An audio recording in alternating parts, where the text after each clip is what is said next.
ینہون عن المنکر، بدی سے روکتے ہیں، ویقیمون الصلاۃ، نماز قائم کرتے ہیں، ویؤتون الزکوٰۃ، اور زکوٰۃ ادا کرتے ہیں، ویطیعون اللہ ورسولہ، اور اللہ اور اس کے رسول کی اطاعت کرتے ہیں، اولئک سیرحمہم اللہ، یہی ہے وہ لوگ جن پر اللہ تعالیٰ رحمت فرمائے گا، ان اللہ عزیز الحکیم، یقیناً اللہ زبردست ہے، حکمت والا۔ اللہم ربنا اجعلنا منہم۔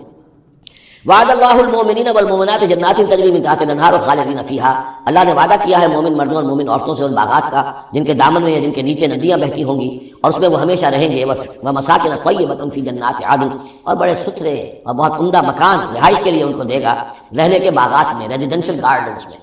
ورضوان من اللہ اکبر، یہ ساری چیزیں تو ہے ہی، سب سے بڑی شے یہ کہ اللہ ان سے راضی ہو جائے گا، رضا اللہ کی وہ سب سے بڑی شے ہے، سب سے بڑی نعمت ہے۔ ذالک هو الفوز العظیم، وہ تو ہے بہت ہی بڑی کامیابی۔ یا ایھا النبی جاہد الکفار والمنافقین واغلظ علیہم، اے نبی صلی اللہ علیہ وسلم آپ جہاد کیجئے کفار سے بھی اور منافقین سے بھی، اور ان پر سختی کیجئے۔ یہ دیکھیے آیت 2 مرتبہ آئی ہے قرآن مجید میں، یہ جو کہ تم سورہ تحریم میں بھی آئے گی، جو کہ سمجھیے 28ویں پارے کی آخری، یہاں پھر آئی ہے، لیکن یہاں لفظ جہاد کو نوٹ کر لیجئے، یہاں جہاد بمعنی قتال نہیں آ سکتا۔ منافقین کے ساتھ آپ نے کبھی جنگ نہیں کی، جہاد، جد و جہد، کوشش، ان کی ریشہ دوانیوں کو ختم کرنا، ان کی سازشوں کا زور توڑنا، یہ جہاد تھا، یہ جہاد۔ قتال کی کوئی نوبت منافقین کے ساتھ کبھی کوئی قتال نہیں ہوا۔ یہاں جہاد خالص اس جہاد کے معنی میں ہے جو قتال سے کم تر ہے، دون القتال۔ یا ایھا النبی جاہد الکفار والمنافقین، اے نبی آپ مجاہدہ کیجئے، جد و جہد کیجئے۔ اسی لیے جب غزوہ تبوک سے آپ واپس آ رہے تھے تو ایک حدیث ہے کہ آپ نے فرمایا رجعنا من الجہاد الاصغر الى الجہاد الاکبر، ہم چھوٹے جہاد سے بڑے جہاد کی طرف لوٹ آئے ہیں۔ اب اس کی تعبیریں مختلف کی گئی ہیں کہ اتنا بڑا جہاد سلطنت روما کے خلاف گئے تھے، اسے آپ جہاد اصغر کہہ رہے ہیں، وہاں سے لوٹ کر ہم آ گئے اب جہاد اکبر سامنے ہے۔ تو اس کی عام طور پر جو توجیہ لوگوں نے کی ہے وہ تو یہ ہے کہ یہ جہاد جو نفس کے خلاف ہے وہ سب سے اکبر ہے، سب سے بڑا ہے، اور یہ بات صحیح ہے۔ آپ سے پوچھا گیا ای الجہاد افضل یا رسول اللہ، آپ نے فرمایا ان تجاہد نفسک فی طاعت اللہ، کہ اللہ کے رسول یہ بتائیے کہ سب سے افضل جہاد کس کا ہے؟ آپ نے فرمایا کہ تم جہاد کرو اپنے نفس کے خلاف اور اسے اللہ کا مطیع بناؤ۔ تو اسی پر گویا کہ اس کو محمول کیا ہے، لیکن میرے نزدیک حقیقت یہ ہے کہ اب یہ جو بارے آستین تھے کہ جو مدینے کے اندر منافقین تھے، اب ان کے خلاف جہاد کرنا تھا، اور اس میں چونکہ اندیشے تھے کہ ان کے تعلقات تھے اوس اور خزرج کے لوگوں کے ساتھ، عام لوگوں کے ساتھ دوستیاں تھیں، تو اس میں فتنے اٹھ رہے تھے۔ واپس آ کر آپ نے مسجد ضرار کو پھر جلایا ہے، گرایا ہے، یہ بہت بڑا قدم تھا۔ عام مسلمان جو ہے تو مشتعل بھی ہو سکتے تھے کہ مسجد کو گرا رہے ہیں، لیکن یہ کہ یہ اقدامات آپ نے کیے ہیں صلی اللہ علیہ وسلم اس آیت کے اترنے کے بعد اور تبوک سے واپسی کے بعد۔ یا ایھا النبی جاہد الکفار والمنافقین واغلظ علیہم، اے نبی جہاد کیجئے کافروں سے بھی اور منافقین سے بھی، اور ان پر سختی کیجئے۔ ومأواہم جہنم، ان کا ٹھکانہ جہنم ہے، وبئس المصیر، اور وہ بہت برا ٹھکانہ ہے۔ یحلفون باللہ ما قالوا، وہ اللہ کی قسم کھا کر کہتے ہیں کہ ہم نے یہ بات نہیں کہی، کوئی بات جو بھی آئی، کوئی غلط بات کہی، کوئی استہزاء کیا، کوئی تمسخر اڑایا۔ وَلَقَدْ قَالُوا كَلِمَةَ الْكُفْرِ، حالانکہ انہوں نے کہا ہے کفر کا کلمہ۔ یہ ایک بات انہوں نے کہی تھی، اس کا ذکر آ جائے گا تفصیل سے سورہ منافقون میں 28ویں پارے میں، واقعہ وہاں تفصیل سے آیا ہے۔ تو لیکن یہ کہ کسی نوجوان نے آ کر حضور کو بتا دیا کہ نے یہ کہا ہے، اب حضور نے طلب فرمایا، اس نے کہا نہیں یہ بالکل جھوٹ بولتا ہے اس نے، اور اس نے خامخواہ جو ہے کوئی فتنہ اٹھانے کی کوشش کی ہے۔ تب یہ آیت نازل ہوئی، اللہ نے اس نوجوان کو سچا کیا اس آیت کے ذریعے سے کہ جھوٹ وہ عبداللہ ابن ابی بول رہا ہے، یہ نوجوان نہیں بول رہا۔ یحلفون باللہ ما قالوا، وہ قسم کھا رہے ہیں اللہ کی کہ ہم نے وہ بات نہیں کہی۔ وَلَقَدْ قَالُوا كَلِمَةَ الْكُفْرِ، حالانکہ انہوں نے کہا کلمہ کفر، وَكَفَرُوا بَعْدَ إِسْلَامِهِمْ، اور وہ اپنے اسلام کے بعد کفر منکر ہو چکے، کفر کر چکے۔ وَهَمُّوا بِمَا لَمْ يَنَالُوا، اور انہوں نے ارادہ کیا تھا اس شے کا کہ جس کو وہ حاصل نہ کر سکے۔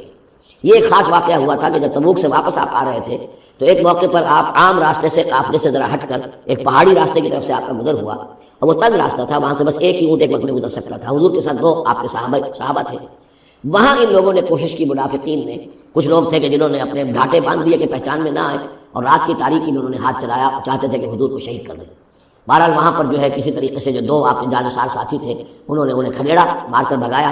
پھر حضور نے ان کو بتا بھی دیا تھا، جن میں حضرت حذیفہ ابن یمان بھی تھے رضی اللہ تعالیٰ عنہ، اور حضرت عمار تھے، عمار ابن یاسر، ان دونوں کو بتا دیا تھا کہ فلاں فلاں نام ہے، یہ فلاں فلاں منافق ہے، لیکن یہ میرا راز رہے گا تمہارے پاس، تم نے یہ نام کسی کو بتانے نہیں۔ یہ اسی لیے حضرت حذیفہ کا نام پڑ گیا تھا صاحب سر النبی، نبی کا ایک راز ہے ان کے پاس، نبی کے ایک رازدان، وہ حضرت حذیفہ ابن یمان۔ وَهَمُّوا بِمَا لَمْ يَنَالُوا، انہوں نے تو ارادہ کیا تھا وہ چیز وہ حاصل نہ کر سکے۔ وَمَا نَقَمُوا إِلَّا أَنْ أَغْنَاهُمُ اللَّهُ وَرَسُولُهُ، اور یہ نہیں انتقام لے رہے مگر اس شے کا کہ اللہ نے اور اس کے رسول نے انہیں غنی کر دیا ہے۔ اللہ اور ان کا رسول ان کی طلب مال کو دیکھ کر انہیں صدقات میں سے، مال غنیمت میں سے بفراغت دیتا رہا، من فضلہ ہی، اپنے فضل سے۔ وَإِن يَتُوبُوا يَكُ خَيْرًا لَهُمْ، اب بھی اگر توبہ کر لیں تو یہ ان کے لیے بہتر ہوگا۔ وَإِن يَتَوَلَّوْا، اور اگر وہ پیٹ موڑیں گے، يُعَذِّبُهُمُ اللَّهُ عَذَابًا أَلِيمًا، اللہ انہیں عذاب دے گا بہت دردناک عذاب، فی الدنیا والآخرہ، دنیا میں بھی اور آخرت میں بھی۔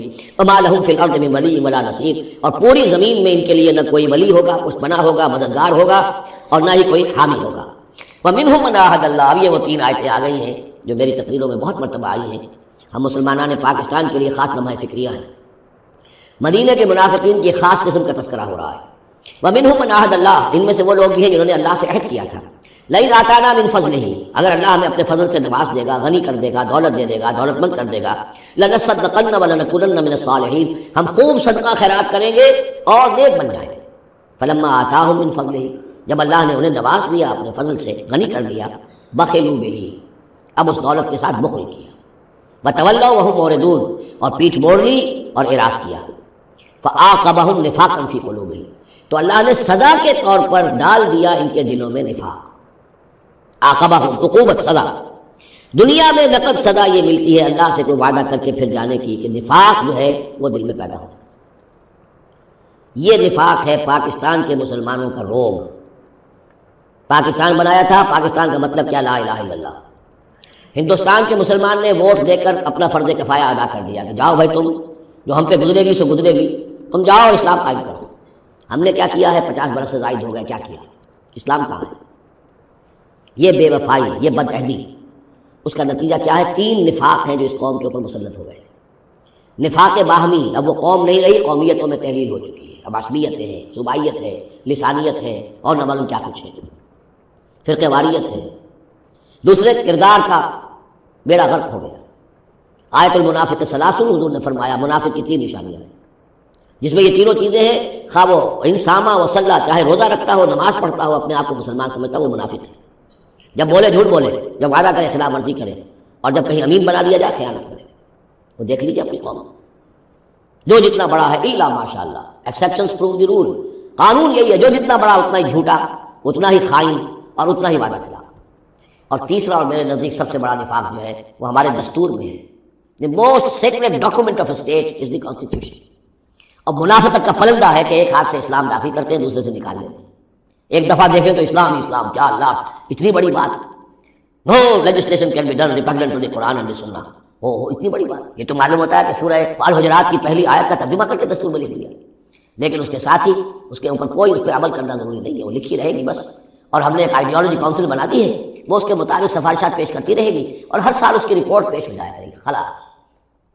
کوئی اس میں سینکشن نہیں، کوئی اس کے نافذ کرنے کی کوئی ذمہ داری نہیں، کوئی پابندی نہیں۔ فیڈرل شریعت کورٹ کیا کہنے ہیں، فیڈرل شریعت کو بڑے بڑے چوٹی کے علماء، اور کیا کیا تنخواہیں ان کو ملی ہیں، اور کیا کیا مراعات ملی ہیں، وہ سب کچھ ہے، لیکن صورت کیا ہے؟ دستور پاکستان بھی تمہارے دائرے سے خارج، عدالتی قوانین بھی تمہارے دائرے سے خارج، یہاں تک کہ آئلی قوانین بھی تمہارے دائرے سے خارج، مالی قوانین بھی 10 سال کے لیے خارج۔ تو کیا کرو گے بیٹا؟ تنخواہیں لو اور ایکسرسائز ان فیوٹیلیٹی وقت گزارو، اللہ اللہ خیر کرے۔ منافقت میرے نزدیک اس پوری دنیا کے اندر شاید دستور کی سطح پر ایسی منافقت کہیں اور موجود، یہ ہے ہمارا روگ اصل۔ فَعَاقَبَهُمْ نِفَاقًا فِي قُلُوبِهِمْ، تو اللہ نے عقوبت کے طور پر، سزا کے طور پر ان کے دلوں میں نفاق پیدا کر دیا، إِلَىٰ يَوْمِ يَلْقَوْنَهُ، اور یہ نفاق اب رہے گا اس دن تک جس دن کے یہ ملاقات کریں گے اللہ سے، یہ کانٹا ان کے دلوں سے نکلے گا نہیں۔ بما اخلف اللہ ما وعدوہ، بسبب اس وعدہ خلافی کے جو انہوں نے اللہ سے کیا، وبما كانوا يكذبون، اور بسبب اس جھوٹ کے جو انہوں نے بولا۔ الم يعلموا ان اللہ يعلم سرهم ونجواهم، کیا انہیں یہ معلوم نہیں ہے کہ اللہ تعالیٰ ان کی چھپی اور کھلی چیزوں کو، چھپی چیزیں اور جو نجوا کرتے ہیں یہ لوگ بیٹھ کر آپس میں سازشیں کرتے ہیں، اللہ ان سے واقف ہے۔ وان اللہ علام الغیوب، اللہ تعالیٰ تو تمام غیب کا جاننے والا ہے۔ الذین یلمزون المتطوعین من المؤمنین، یہ لوگ کہ جو اہل ایمان میں سے جو بھی نیکی کی کوشش کرتے ہیں اپنی طرح دل سے، اپنی امکانی حد تک ان کے اوپر طعن کرتے ہیں، استہزاء کرتے ہیں۔ جب حضور نے فرمایا تھا کہ اب یہ بڑی مہم ہے، اب جو بھی کچھ لا سکتے ہو پیش کرو، گویا کہ جدید اسلام میں ہم کہیں گے چندے کی اپیل کی، ڈونیشنز چاہیے، تو ایک ابو عقیل انصاری تھے، انہوں نے یہ کیا کہ کچھ نہیں تھا ان کے پاس، ساری رات مزدوری کی ایک باغ میں جا کر، اور وہ کھینچ کر کنویں سے پانی باغ کو سیراب کیا۔ صبح کو انہیں کچھ کھجوریں ملی رات بھر کی مزدوری، آدھی لے جا کر اپنے گھر میں دے دی اپنی بیوی بچوں کو، اور آدھی لا کر حضور کی خدمت میں پیش کر دی۔ حضور نے فرمایا کہ یہ جو کھجوریں ہیں یہ اس پورے ڈھیر کے اوپر پھیلا دو، یہ سب پر بھاری ہے، لیکن وہاں جو منافق تھے انہوں نے اب فقرے چست کرنے شروع کی، ہاں ان کھجوروں کے بغیر تو یہ مہم چل ہی نہیں سکتی تھی، کیا کہنے صاحب، یہ تو بہت بڑا صدقہ انہوں نے کیا ہے، بہت بڑا معاملہ ہے، یہ اب تانے دے رہے ہیں، ان کا دل دکھا رہے ہیں۔ الذين يلمزون المتطوعين من المؤمنين في الصدقات والذين لا يجدون الا جهدهم، وہ بیچارے کہ جن کے پاس اپنی محنت مشقت کے سوا کچھ ہے ہی نہیں، فيسخرون منهم، ان سے مذاق کرتے ہیں، ٹھٹے کرتے ہیں، سخر اللہ منهم، اللہ تعالیٰ ان کا مذاق اڑائے، ولهم عذاب الیم، اور ان کے لیے دردناک عذاب ہے۔ استغفر لهم، اب یہ سخت ترین آیت ہے قرآن مجید میں منافقین کے لیے، یا وہ تھی جو سورہ نساء میں تھی، ان المنافقین فی الدرک الاسفل من النار، منافق آگ کے سب سے نچلے طبقے میں ہوں گے، کیا یہ ہے؟ استغفر لهم، اے نبی اب آپ ان کے لیے استغفار کریں، او لا تستغفر لهم، یا ان کے لیے استغفار نہ کریں، ان تستغفر لهم 70 مرۃ، اگر آپ 70 مرتبہ بھی ان کے لیے استغفار کریں گے، فلن یغفر اللہ لهم، تب بھی اللہ تعالیٰ نے معاف نہیں فرمائے۔ ذالک بانہم کفروا باللہ ورسولہ، یہ اس لیے کہ یہ اللہ اور اس کے رسول کے ساتھ کفر کر چکے ہیں، واللہ لا یہدی القوم الفاسقین، اور اللہ ایسے فاسقوں کو ہدایت نہیں دیتا۔ فرح المخلفون بمقعدہم خلاف رسول اللہ وکرہوا ان یجاہدوا باموالہم وانفسہم فی سبیل اللہ، بہت خوش ہو گئے پیچھے رہ جانے والے جنہوں نے اجازتیں لے لی تھی حضور سے، ایگزمپشن لے لی تھی اپنے بیٹھ رہنے پر اللہ کے رسول کے پیچھے، اور انہوں نے برا سمجھا، ناپسند کیا کہ وہ جہاد کرتے اپنی جانوں اور مال کے ساتھ اللہ کی راہ میں۔ وقالوا لا تنفروا فی الحر، اور وہ دوسروں سے بھی کہہ رہے تھے ہم تو لے آئے چھٹی رخصت لے آئے ہیں، تم بھی ذرا عقل کے نافل لوگ، کہاں جا رہے ہو اس گرمی میں، اس شدید موسم کے اندر جا رہے ہو، پاگل ہو گئے؟ لا تنفروا فی الحر، اس گرمی میں مت نکلو، قل نار جہنم اشد حرا، نبی ان سے کہہ دیجئے جہنم کی آگ اس سے کہیں زیادہ گرم ہے۔ لو کانوا یفقہون، کاش کہ ان کو تفقہ حاصل ہوتا، فہم حاصل ہوتا۔ فلیضحکوا قلیلا ولیبکوا کثیرا، تو انہیں چاہیے کہ ہنسیں کم روئیں زیادہ، جزاء بما کانوا یکسبون، بدلہ اس کا کہ جو کمائی انہوں نے کی ہے۔ فإن رجعك الله إلى طائفة منهم، تو اے نبی اگر اللہ تعالیٰ آپ کو لوٹا کر لے جائے، یہ 4 رکوع ختم ہو چکے تھے، 9ویں رکوع پر ان کے بارے میں تو تیقن کے ساتھ معلوم تھا کہ وہ غزوہ تبوک پر روانگی سے قبل آئے ہیں، یہ درمیان کا ہے کہ کچھ جاتے کچھ آتے، کچھ غزوہ تبوک کے وقت عین تبوک میں بھی وہی نازل ہوئی ہے، تو یہ وہ آیات ہے۔